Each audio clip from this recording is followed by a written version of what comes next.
Okay, thank you so much for joining. Thank you so much for being here. Thanks for having me. We're here today with Reginald Bruh Man Ballard, um, formerly from Martin's. If you Yep. remember the show Martin and Gina, he was a Bruh Man on the show, which I love the show. I wish Thank you you. would come back. Wish you would come back. But things happen. But we're gonna go ahead and get into the interview. So my first question is, how did you break into the break into comedy? Well, you know what? I majored in theater in uh, college. Okay. So I came out to California, and it's funny because we just got through doing the play called A Soldier's Play. You know, remember Oh, Soldier Story? But yeah, yeah. it's Charles Fuller Soldier's Play, and I was CJ Memphis. So after we did like 8 nights in college, so I told my friend to go to Hollywood and hang with Stallone. And I say, the next time you see me, I'm gonna be on TV. So I left. First movie I did was Stallone. Next time I see him, I was on TV. So that's basically how it happened. And then the comedy thing started after Right. when I was on Martin. J. Anthony Brown was the host of the show. He used to like warm up the audience, and he had a comedy club in Houston. And he Okay. asked if I could go there, yeah, if I could go host it. And I Right. said, yeah, man, can I tell jokes? He said, well, if you think you can. So went down there, and did. Okay. Awesome. So tell us, how did you land the role of Bruh Man on Mark? So that, because Uh, that's huge. Was that, how did you land that role? well, what happened with that was I went in the audition. I did another show before Martin called True Colors. I played this Okay. character called Tyrell. So, a lot of people kind of remember that. It was back in the day. But um after that, I went to audition, Hmm. and Eileen McKnight asked me, can I do something different? And I Right. say, yeah. So, I changed up and something different, and she took me to producers, and Martin was one of the producers in the room, and they loved it. They was laughing, and that's how I got it. It was just another audition. It wasn't anything special, far as, they found, I remember like I went to see some elementary school kids one time, and they Okay. thought that Martin found me on the streets. Oh, wow. Really? So, Yeah. how was it like working on set, which with so many funny people? Oh man, it was amazing.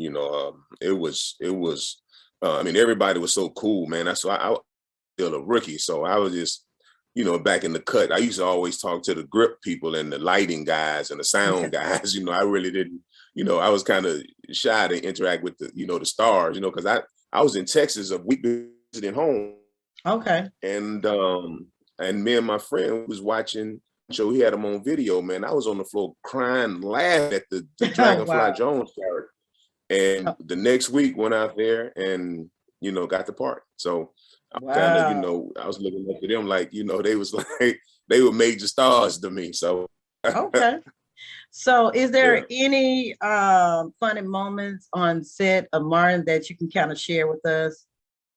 Um yeah, it was a few things, man. I mean, when he did the Dragonfly Jones, I mean the episode when we did the CD player, and he had the Okay. fake Right. dog. The reason the cast was laughing so hard because they were supposed to have a real dog, and they didn't get Oh, approved wow. for the real dog at the last minute, and then the fake dog, he just threw him for a loop, and they were crying. They were trying to Okay. hold the laugh in. So that was you actually seen real time, Right. improv right there. Yeah. Oh, okay. Awesome. Yeah. Awesome. Now, can you quote some of the most famous Bruh Man It was catchphrases? always it was like, one of my favorite quotes, like, about the JOBB. They Right. called me. Right. I like I like that. Okay. That was cool. Exactly. Exactly. Now, any projects you're working on at the moment, or any comedy shows coming up that Yeah, I have you would like to share with the viewers? a few comedy shows. I have one coming up in Petersburg, Virginia, Okay. Friday, the 19th of this month, and then the 20th, I'm in Queens, New York, with my man Talent, and I have some stuff in December and January right now. So Okay. He kind of So busy. you working. You still out working. So I'm trying to get there. Okay. Trying to get my own show, my own TV show. I have a story to tell. My wife just gave me a kidney. Wow. She donated a kidney for me, and my kids. That's amazing. That's amazing. I have a story. And that's things like people didn't know. So thank you so much for sharing that. And that was a blessing for her to be able to share that. Donate a kidney to you. So that's amazing. And that was big. That was big. Oh wow. Shout out to the wife, that was a big deal right there. Yes, that was very huge of her to do. Now, here on Real Talk, we discuss real issues within the Black community. So we just basically want to ask one question from you. What is one thing you wish would change in the Black community? Well, one thing I would wish is that we get financially educated, far as the stock market is concerned, far as real estate is concerned, because I'm telling you, you understand, the stock market is like, cats making tons of money. I couldn't even tell you how much I made in this past week. And wow. More than some people make a whole year, and we sleeping on it. We sleep, refinance house to buy another house, and let one house take care of two houses, what I mean? So yeah, we sleep. And also far as the kidney, like, Black that you have to have to get a kidney transplant. You don't, all you need is a donor, then do a swap. Wow. They'll give your kid, they'll give that the kidney to you, to somebody else, and that person donate one to you. So it'll be, a lot quicker to get it. Yeah. So it's like, if those, I wish you teach their kids about financial stability as much as they do religion. Right. You know what I mean? That's true, because even like today, I don't know. I tried get into the stock market, but not having much experience with it. So I was like, I took my little money out because I didn't know what I was doing. But you're right. We do need to get educated in things like that. So because at once we got our kids, that's our future that's coming up. We need to start. This starts at home. So we do need to start teaching them about finances, about credit. Right. About it, because credit. Education, because growing up, you don't know that. I didn't know. So we didn't talk about these things in my household. So because if it's not taught, then we don't know any better. Yeah. So I wish, you're right. I wish we could do a lot of those things a whole lot better. Yeah, we get credit cards and we spend an arm and a leg going to be buying all this. They say spend 30% of your credit card. Don't go over that 30% of your credit cards max. You know what I mean? Right. So keep it down. Then your credit stay good. So you don't want to have a whole lot of debt, and then you won't buy the houses and whatever you may need. You know what I mean? Right. Because of the credit. What we're gonna do, we're gonna play a question and answer game, and see if you can answer these questions. The first question is: did Bruh Man have a girlfriend? If so, what was her name? Nah, Bruh Man just had the honeys. Okay. Bruh Man always had the honeys. Got this little honey coming over. So he didn't have one set girlfriend, Okay. Whoever bring him sandwich, whoever bring Bruh Man a sandwich is his girlfriend that night. Okay. Now, did Bruh Man have a first and last name? And if so, what was it? Nah, he didn't have it. He was just Bruh Man. That's all you want you to call him, Bruh Man. Bruh Man, okay. Now, did Bruh Man eat anything other than sandwiches? Well, no. I mean, Bruh Man just ate salmon, and as quiet as it kept, you never seen Bruh Man actually put a sandwich in his mouth. Exactly. on no episode, right? Right. Now, And then he did come and get some gumbo. So he does eat other than sandwiches. Because sandwiches, again, yeah. got the gumbo. Yeah, with Snoop. And with Right, Snoop, right. that episode with Snoop. Yeah.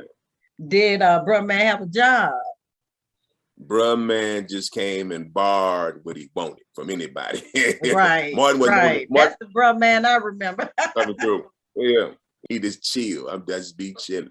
Okay, okay. Now, seeing as in one episode, Bruh Man borrowed my CD player.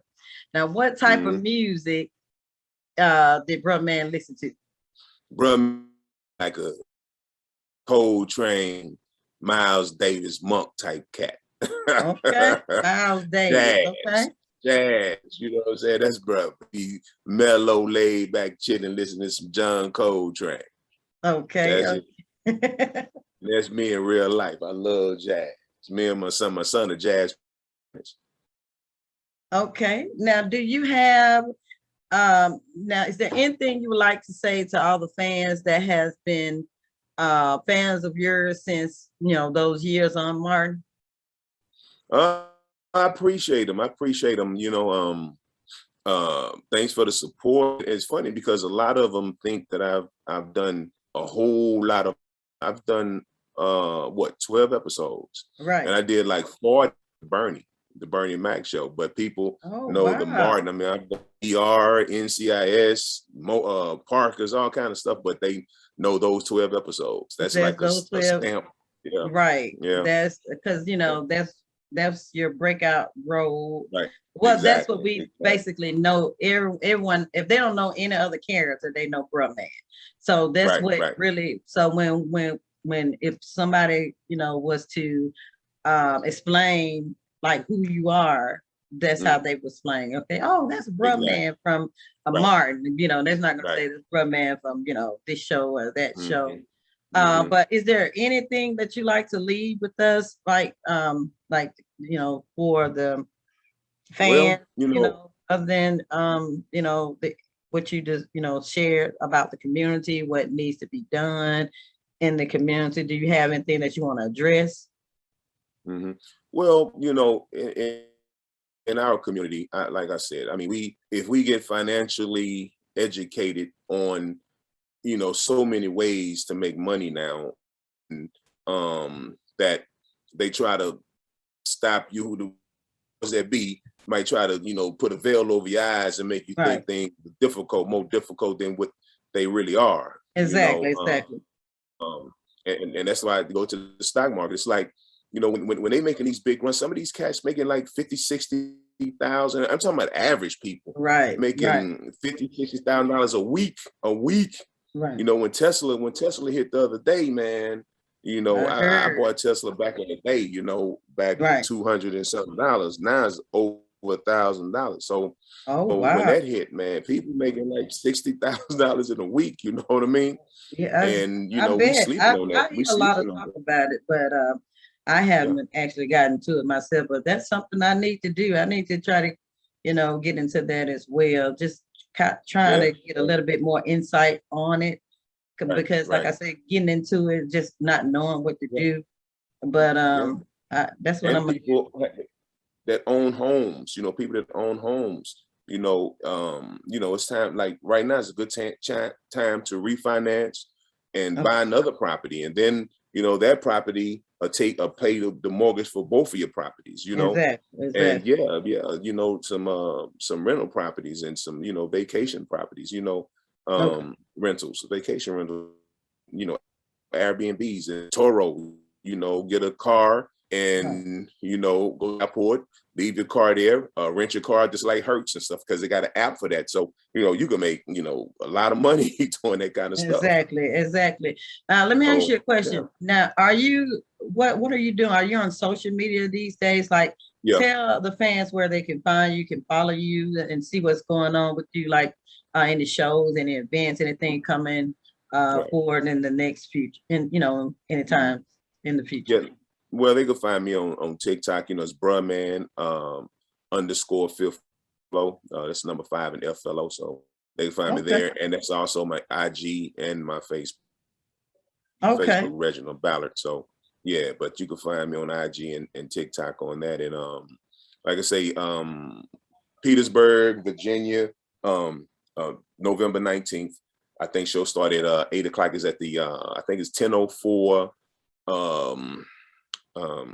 Halifax Boulevard, and I think it's gonna be at the Mason Temple. So there, then Queens, I'm gonna be there with talent. All you gotta do is ask for talent, talent, and he got a name. They know him. They'll know where to go, where you have to go. So those are the 2 shows that I'm doing this month that I have. Okay, well, all right. And they also, they talking about we getting ready to do. Well, I can't talk about that right now. Yeah, you can't talk about. Okay. Yeah. Okay. Yeah. Well, it's but it's something to do with Martin. So. Something to do with Martin. Okay. Yeah. All right. That's amazing. Well, we can't wait to see what that's gonna be like, because when you two get together, we know we're gonna have some laughs, and I know it's gonna be very funny. No doubt. Well, I appreciate you for coming on the show today. Thank you so much, Reginald, Brotman Ballard. Thank you for having me. I appreciate it. Thank you so much. We look forward to seeing more of you. And I gotta tell you this. I gotta tell you this before you go. Okay. You got a gap, just like my mother, my sister, my aunt. Oh. Everybody in my family got that same gap. Oh. And I feel like I'm talking to my sister. Oh, right wow, that's amazing. But let me tell you, before we go, let me tell you a funny thing about how I got it. When I was young, I think I was like 16 years old. And then I went to this dentist, and it was cool back in the day because everybody wanted gold teeth. So my mom, she actually bought me 2 gold teeth. So when you go get gold teeth in your mouth, they file your teeth down. And what happened was, I think back in the late 90s, I was at work, and when I used to go to job interviews, and people used to always look at me because my goals were on my 2 front teeth, and I was like, so one of them kind of chipped, and like it was loose, and then I ended up taking the other one out, and that's how I ended up. And I just never did go back and get the I could have went back and got it done, but doing when we're young, we don't think and do much, as far as our appearance and our health. But I don't know. It's been with me for now, but I can be mama's sister. I know that, but that's the story on how I got it. So I just wanted to share that because I just wasn't born with it, or like that was happening. Yeah, when that fit you, girl. Well, thank you. Well, thank you so much for being on the show, and thank you very much for having me. And you have a great night. All right, thank you. Take it easy.